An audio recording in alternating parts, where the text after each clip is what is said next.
They say there are signs when your spouse is unfaithful. They are right. I just missed them till it was too late. My name is Robert. Everybody calls me Bob. I have a good job working for an engineering firm. I have just turned 31, married to Debbie. We have been married for 7 years, giving birth to the other love of my life, Isabel, or Izzy, as I call my 6-year-old daughter. I met Debbie technically on the rebound from her first and only boyfriend. They had dated for 2 years before the guy started cheating on her for not putting out. Debbie, like me, was very conservative when it came to dating. She wanted to wait till marriage. When she found out her boyfriend was cheating, she was devastated and dumped him. A friend brought her to one of our company picnics where we met just after she graduated from college. I later found out that it was a setup by one of her friends and one of my friends. We immediately hit it off. Knowing her history, I didn't make any sexual moves on her right away. I wasn't a virgin, but I would never have been considered experienced in the intimacy department. 2 months into our dating, we were making out with a lot of rubbing over the clothes. She told me she wasn't ready for intimacy, but she wanted to try a BJ. Of course, I was thrilled. It took her a few more weeks before she would let me go down on her. Debbie found she really enjoyed oral intimacy, both giving and receiving. It was just over 6 months from when we met that we agreed to marry. Debbie didn't make it to her wedding night as a virgin. 2 weeks after we were engaged, we were lying in bed after a night of drinking. Debbie's libido had always increased when she drank. Lucky for me, I had purchased some condoms to get ready for our wedding night, or that's what I told her. I was slow and gentle, but it was still painful and bloody. Our next lovemaking session was so much better. We made love all night long, and that started us like rabbits. Debbie quickly went on the pill so we could ditch the condoms. After marriage, our intimate life was great, but basic by most others' standards. Our intimacy was confined to the missionary or Debbie on top. I had no complaints, even if our oral had dropped off to little or nothing. We decided to have a child early on. After Izzy was born, I thought we had the perfect marriage. My career had taken off, and Debbie seemed to enjoy being a mom and a part-time teacher. Like all good things, it couldn't last. I never would have predicted that my perfect wife would cheat on me. Debbie had always been friendly with other men, but never the type to flirt or the like. I found out that her journey to cheating started at the neighborhood New Year's Eve party. The kids were all staying at one house with some teenagers babysitting, while the adult-only party was at another house. There were at least 20 couples with the booze flowing. The hosts had mistletoe hung up around the house. There was a lot of good-natured kissing among friends. At midnight, everyone was kissing everyone, some more intense than others. Our good friends Tom and Jennifer were standing next to us at midnight. They have a daughter, Mary, the same age as Izzy. Jennifer is a doctor, while Tom does some contracting work part-time, which allows him to care for their daughter. Our daughters would often play together with Tom or my wife, taking them to activities. After Debbie and I had our midnight kiss, we kissed several other people near us. I kissed Jennifer in a polite closed-mouth kiss on the lips. Tom and Debbie's embrace was more impassioned. If I had been paying attention, I would have seen their tongues dancing in each other's mouths. The party continued for a few more hours. During that time, I lost track of Debbie for a period of time. When we got home, Debbie was on fire. Her body was more responsive and passionate than it had been in a long time. The hard intimacy, I thought, was the result of alcohol and some of the kissing. What I didn't know was that Tom had pulled into the kids' bedroom where they made out like teenagers. Debbie not only got her first touch of another man, but she gave her first BJ that was not me. That was the start of their affair, the start of their secret getaways, the start of my perfect wife cheating on me. Debbie later said that didn't start having intimacy till St. Patrick's Day. She had given Tom BJs a few times, but it was after they were making decorations for a St. Patrick's Day party that they had intimacy for the first time. I missed several signs that should have tipped me off. Debbie was secretive about her and Tom's time together. Izzy became tired of playing with Mary, but Debbie insisted that they continue to play together. Debbie's interest in intimacy with me had diminished. There were other signs, but I simply didn't want to see them. I thought her renewed interest in working out and dieting was to get in shape for me. I wasn't picking up on all the texting she was doing at strange times. If I asked about it, she just blew me off that it was one of her girlfriends. They had been having intimacy for almost 3 months before I suspected. It was during drunken lovemaking that my suspicions were finally aroused. We had been at a function at my firm, and Debbie had a lot to drink. One thing about Debbie is that when she drinks, she becomes more affectionate. She was incredibly affectionate when we hit the bed. In our time together, we had never done doggy. I had asked her several times when we were first married to try doggy, but she thought it was dirty. Debbie got up on her hands and knees, telling me to mount her. To my shock, she called out, "Oh God, Tom!" I froze just at the moment she started her orgasm. I couldn't believe my ears. Debbie was too drunk to realize that I had stopped having intimacy. I pulled away, watching her as she relaxed after her climax. Debbie curled up in a ball, falling asleep. There was no sleeping for me that night. I tried to rationalize her comment. I just didn't want to believe that my wife would cheat. There was no other explanation.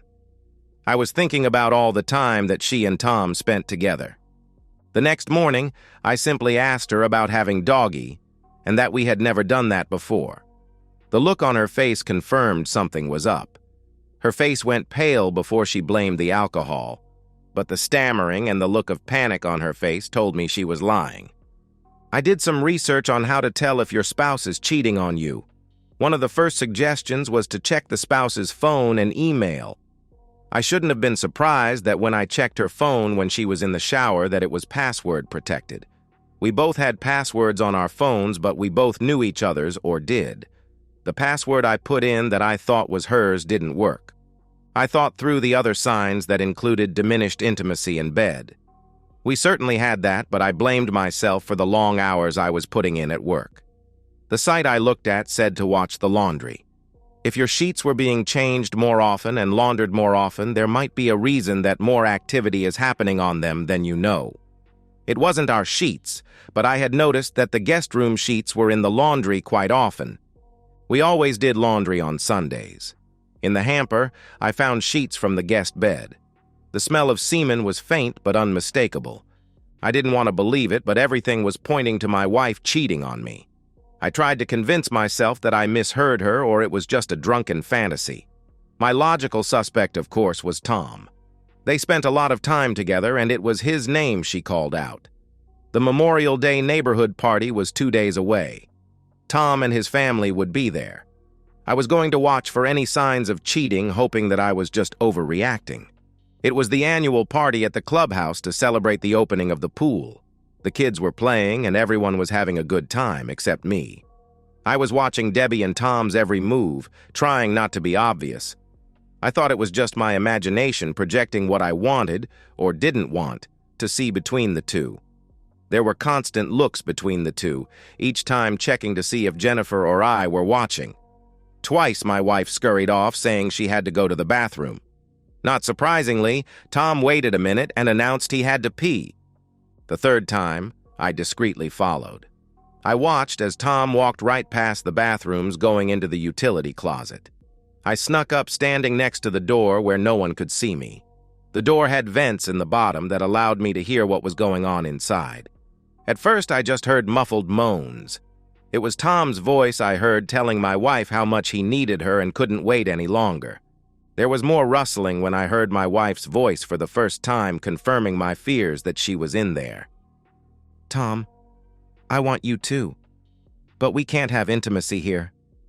Bob's been watching us like a hawk. I think he suspects." A squish and a groan from both told me Tom had started. "Oh God, it feels great. That dumb son of a blip has no idea we are here.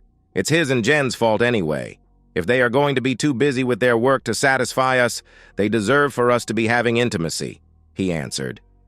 Debbie moaned as I heard the sound of slapping flesh. I walked away before I had to hear them finish. I was in shock, probably looking like a zombie. I made my way back to the party, finding Jennifer. She immediately asked me what was wrong. I told her I wasn't feeling well and was going to go home. I asked her to tell my wife. When I got home, I threw up. I lay on the couch for about an hour, feeling sorry for myself. Flip this, I said to myself. My fears had been realized. I was well past denial. Now I was mad but didn't know what to do. I wanted revenge and I wanted proof. I was going to find out where they were doing it and when. Debbie came home several hours later with a concerned attitude. She asked how I was feeling. Being gone so long, I wondered how many times they snuck into the utility room. I wanted to ask her how her body was feeling, but I held my tongue. I wanted revenge. The good thing about being an engineer is knowing smart technical people. I knew a nice thing about smartphones was that you can't hide their location unless you turn them off. One of my techs told me that it wasn't hard as the owner of the service to access the GPS data of the phone. With his help, we did just that. There was nothing out of the ordinary. There were plenty of trips to Tom and Jennifer's home, but not as many as I would have expected. I guessed that most of the intimacy was happening in our house. If that was true, it would give me an advantage. The imperative was to catch them in the act and record them. I need intelligence. One of my techs told me about an app that would hack her phone to mirror her texts to my phone. When I told him I doubted I could get access to her phone, he said I didn't have to.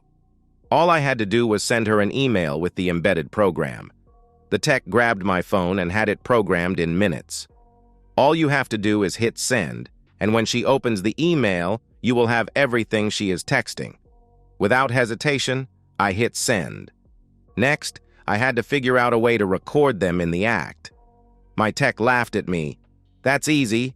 You have a security system with cameras that you can access from your phone that record already, right?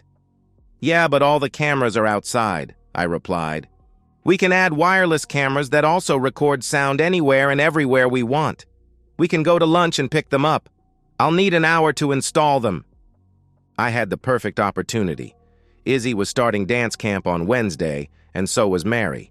Debbie would be taking her that day. I was certain they were going to use the time the girls were at dance camp to have intimacy, but the time to take and register Izzy would give my tech just enough time to install the cameras. My plan was coming together. On my way home, I stopped at the electronics store to buy the cameras I was told to get. When I was in the checkout lane, I received a ding on my phone. Debbie had opened my email and the app had been installed. I had to turn the sound off so she wouldn't know I was getting her texts at the same time she was. Izzy was prancing around excited about her dance camp. I tried to feign excitement, but it wasn't working. Once Izzy went to bed, I retreated to my office, giving Debbie time alone, thinking she would text Tom. I was right. They got into a big conversation. She was sending him pics of her body while he sent her pics of his body. I was expecting to see some big dong, but he looked just as average as me. Tom was excited about them dropping the girls at dance camp before coming to our house to have intimacy. Tom was glad that the camp went all day. He was looking forward to spending the day with my wife. Debbie told him that she wanted to get there early so they wouldn't have to wait in a long line for registration. With the registration time, my tech and I should have just enough time to install the cameras. My tech met me at the McDonald's where I parked my car. We waited up the street till Debbie and Izzy rolled by. My job was to put up the 6 cameras while the tech did the programming. The programming was the hard part. They were motion activated and could also be activated by remote. I put them in the kitchen, living room, the basement, our bedroom, and 2 in the guest bedroom. I figured the guest bedroom was where they would do it. We made it just in time.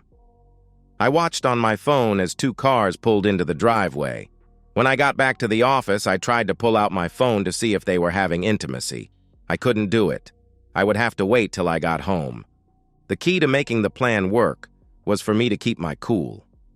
I tried, but couldn't help but ask some sarcastic questions to Debbie about enjoying her day. The panicked look on her face was enjoyable, but I had to stop if I was going to get the revenge I wanted. I retreated to my office again after Izzy went to bed. I watched as the outside cameras documented them pulling into the garage. Once inside the kitchen, they were in an immediate embrace, kissing and grabbing at each other. They didn't stay long in the kitchen, quickly moving upstairs to the guest bedroom. The sound was muffled, but the picture was very clear of them stripping their clothes off. I should have known it was going to happen, but I got even more pissed when she allowed him to finish inside. The funny thing was, while I was watching them, they were blowing up the text messages on how great their intimacy was. Debbie did say something to Tom about me acting strange. Tom just blew it off, was an idiot, and knew nothing. I couldn't watch the rest, but I knew I had them. I wanted a better sound. Early the next morning before work, I adjusted the cameras in the guest room in a manner that would allow me to hear them better. At work the next day, I watched on my phone to see their cars pull up like the day before. Right on schedule, they went up to the bedroom. In the privacy of my office, I watched them get ready to have intimacy, and the sound was good even over the phone.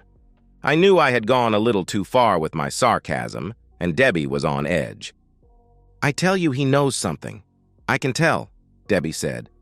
"Forget about him. Even if he suspects something, he can't prove a thing. He's where he always is, at work like my wife. They are too stupid to know that while they work while we are here," Tom said, laughing. "Don't you love the fact that their hard work is paying for us to be able to have intimacy like rabbits?" I had seen enough for now. I had my proof, but now the question was what to do with it. Our marriage was over, and I wanted to make her pay. I decided to go to an attorney to figure out the best way to end it. As mad as I was at Debbie, I knew this was going to be hardest on Izzy. One of my texts suggested a good lawyer for just my kind of case. He wanted to see me right that same day I called. I showed the lawyer some of the video and text messages. He laughed. "We can destroy her." He told me that our state was a no-fault state, but to keep the videos private, he was sure she would agree to anything. I told him I wanted everything I could get. The lawyer suggested that I contact Jennifer and get her in on the plan. It would be more effective to hit them both at the same time. He gave me the number of one of his colleagues who would represent her. I called Jennifer's office and was directed to her receptionist. I left a message for Dr. Miller to call me as soon as possible. Not 10 minutes later, my phone rang with Jen on the line. "What's wrong? Is everyone okay?" "Jen, we need to talk." She immediately asked if everyone was okay. I told her that everyone was physically fine. Her tone sounded like she knew what was coming. She told me to be at her office at 5 to meet after her last patient. When I walked into an examining room, she shut the door and spoke first. "That mother flipper is cheating again, right?" "How do you know?" I asked. "I know my work takes up a lot of my time, but I'm not stupid. I was getting suspicious about all the time he was spending with your wife. He thinks he is so slick. Tell me you have proof." I pulled out my phone and showed her a couple of short clips of our spouses. "He's dead. That mother flipper is dead," she answered.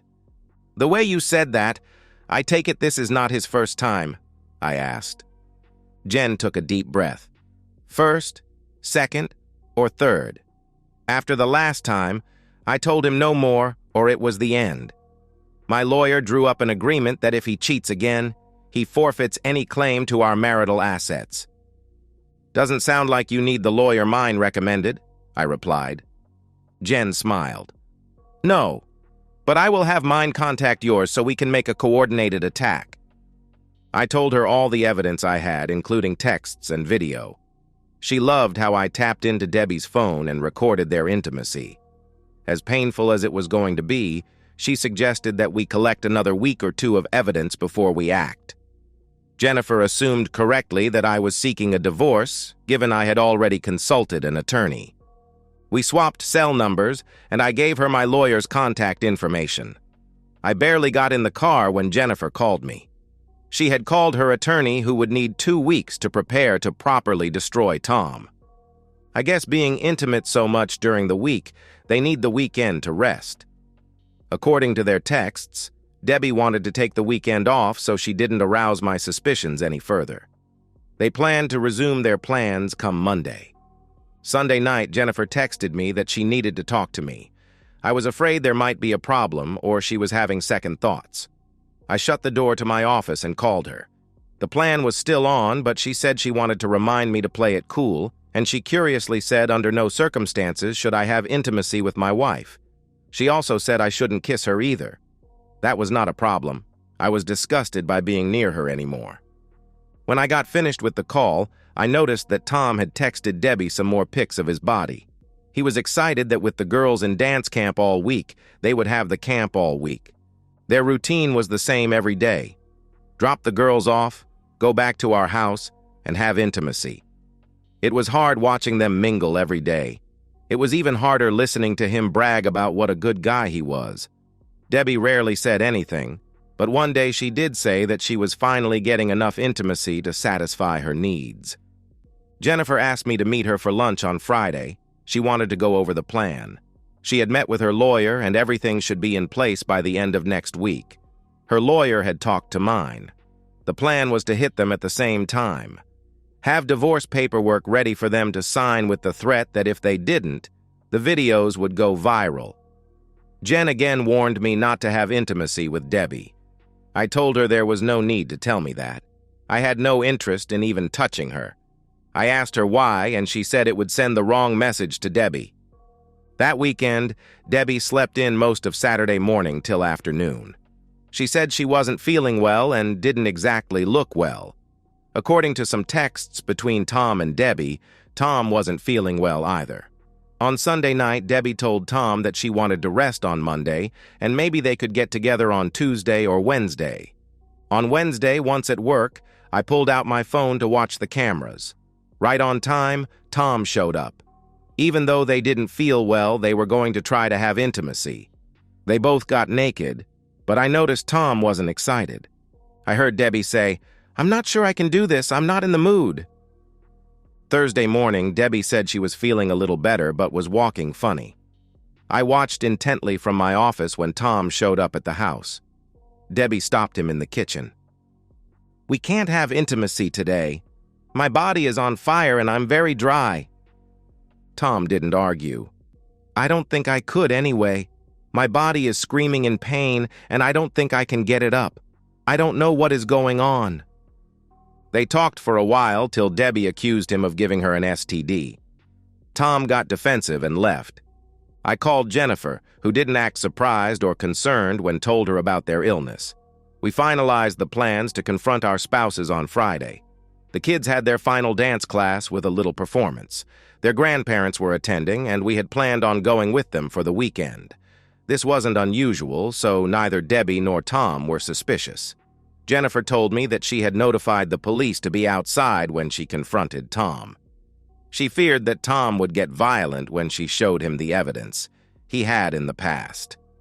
I had almost everything I needed prepared before I left for work Friday morning. The paperwork was ready and I had my videos set up. I had packed 2 suitcases for Debbie and hid them away. We got a little delayed after the dance performance. My parents were concerned with how Debbie looked.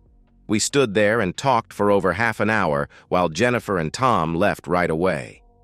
I drove fast and took a shortcut, beating Debbie home by a few minutes. I quickly got my presentation ready, including putting out the suitcases. Just as Debbie got home, Jennifer texted me. She had already confronted Tom. As she feared, he got violent, hitting her. The police were right there, stopping him before he could do any harm. Tom was going to jail. She had a few bruises and cuts, but nothing serious. Debbie walked in just as I read Jennifer's last text. With Tom in jail, I was certain Debbie had no idea what was about to hit her. "Debbie, can you come into the living room?" I asked. She walked into the room, noticing the 2 suitcases by the wall. "What's with the suitcases?" she asked. "I'll tell you in a minute. Have a seat in the chair. I have something to show you." I hit play, turning the screen on the TV. Up popped a screenshot of a text conversation. Tom: "I can't wait to be with you again." Debbie: "I can't wait to be with you again. I've missed you." Tom: "I can't wait to have intimacy with you." Debbie stood up. "What the hell is this?" I hit pause. "Please sit down. All will be clear in a moment." Debbie continued to stand with her hands on her hips. I yelled at her. "I said sit down!" She sat down, starting to say something. I put my hand up to tell her to stop. I hit play again. Upon the screen was a shot of our guest bedroom appeared, then faded to Debbie and Tom naked in the bedroom. I watched as Debbie gasped, putting her hand to her mouth. The picture zoomed in on a naked Tom standing next to the bed. They are too stupid to know that while they work while we meet. The picture faded to a compilation of the two mingling. Debbie was crying, telling me to stop the TV. I hit pause. "What does my loving wife have to say?" I asked. Tears were flowing down her cheeks. "I'm sorry. It was a one-time thing. You have to believe me. It meant nothing to me." In a very calm voice, I said, "Don't lie to me. It will only make it worse, if that is possible." I hit play and forwarded the video to the next chapter. Another text conversation came on the screen. Debbie stood up again. "You hacked my phone? That's illegal." She got her phone out. "Sit down and shut the up. If you are thinking of calling or texting your lover, don't bother. Jennifer has already shown him the proof that we were too stupid to have. He flipped out and attacked Jennifer and is now sitting in jail. I don't know if you know, but you weren't his first, second, or third affair. He's lost everything, and by the way, so have you." Debbie went back to sobbing and pleading with me that she was sorry. She kept asking what she could do to make it up to me. "Let's start with the suitcases you asked about. They are for you. I packed some clothes and things. You are to get out. I don't care where you go." I picked up the packet the lawyer prepared. "This is the divorce agreement that you will sign. You will get 30% of our assets excluding the house. You will get reasonable visitation and will not have to pay child support. That visitation, of course, will have to be supervised." "What? Who the hell do you think you are, and why would I sign such a thing?" she replied. "First, I'm the husband of a cheating woman who has been with the sleazeball neighbor for the last 6 months. Second, if you don't sign, we will have a very public trial where the hours of you and Tom will be broadcast. Finally, I would hate for these videos to go viral. I guess you could be the next Kim Kardashian." "What about Izzy?" she bawled. "I don't know. How do you want to tell her that her mother is a cheating woman?" Debbie curled up in a ball, wailing. Finally, she calmed down enough to read the paperwork. "I'm not signing this," she replied. "Fair enough." I skipped to another section of the video. Debbie was on her hands and knees with Tom behind her. Debbie was heard shouting, "Oh yes, Tom, be with me the way my husband never has." "Who would like me to send the first video to? Your parents or your principal?" I asked. "You will be in just as much trouble for sending that stuff out," she replied. "Oh, Debbie, don't know who you're married to? Or should I say about to be formally married to? I'm an engineer. They will come from an untraceable account." Debbie argued for a few more minutes till I threatened to hit send. She finally agreed. I had worn her down. She asked if she could go and get some personal items, to which I agreed. 5 minutes later, she was driving away in her car. The divorce agreement was signed. On Sunday, a car pulled into the driveway. It was Debbie's father, Mr. Anderson. He came storming up to the house shouting that I had kicked his daughter out and he was not going to allow it.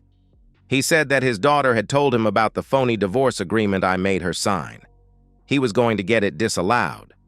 I told him to shut up and come into the house. Debbie had not told him the real story. When I told him that his daughter was a cheating woman, he threatened to kick my back. I played the video for him and he shut up real quick. At first, he tried to claim the video had been doctored, but I told him I had hours if he wanted to see. His attitude changed once he saw the huge amount of evidence I had on his sweet daughter. He finally agreed that my proposal was fair to keep the videos from going public. I thought he was more thinking of the shame that would come down on him rather than his daughter. His only request was that he and his wife remain part of Izzy's life. To that, I agreed. Once the paperwork was filed, I allowed Debbie's dad to collect the rest of her things. Tom went to jail for a few months, then disappeared. Telling Izzy was the hardest thing I ever did. She was too young to understand what her mother had done. I told her that Mommy and Daddy weren't together anymore. I didn't blame her, but she seemed to believe that it was her mother's fault. Izzy didn't see her mother for 6 months. Her parents told me that she could face her, but later, I found out that Debbie had been in the hospital. Somehow, she had contracted an incurable STD. I suspected the good doctor Jennifer got her ultimate revenge on Tom and thereby punished my ex-wife for the same stroke.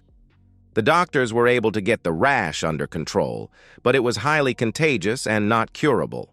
Debbie was told that intimacy for her was out of the question until and if a cure was ever found. Once I learned of the diagnosis, I petitioned the court to prohibit Debbie from having any physical contact with her daughter. The court granted my modification of her visitation. 6 months later, Debbie's mother called. "I hope you're happy. Debbie took a bunch of pills and now she is gone. This is all your fault." "No, Mrs. Anderson. I'm not happy. I wasn't happy the day I found out your daughter was cheating on me. I wasn't happy when I had to tell your granddaughter that her mother had done things that made her have to leave our home and our family. I wasn't happy when I had to tell her that her mother had contracted a disease that would prevent her from physical contact with her mother.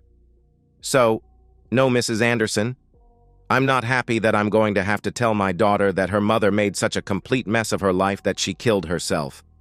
I will not take the blame for your daughter's complete lack of morals. Mrs. Anderson, please just bug off."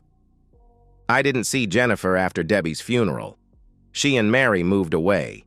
Before she left, I asked her if she knew anything about the STD that both Tom and Debbie had contracted.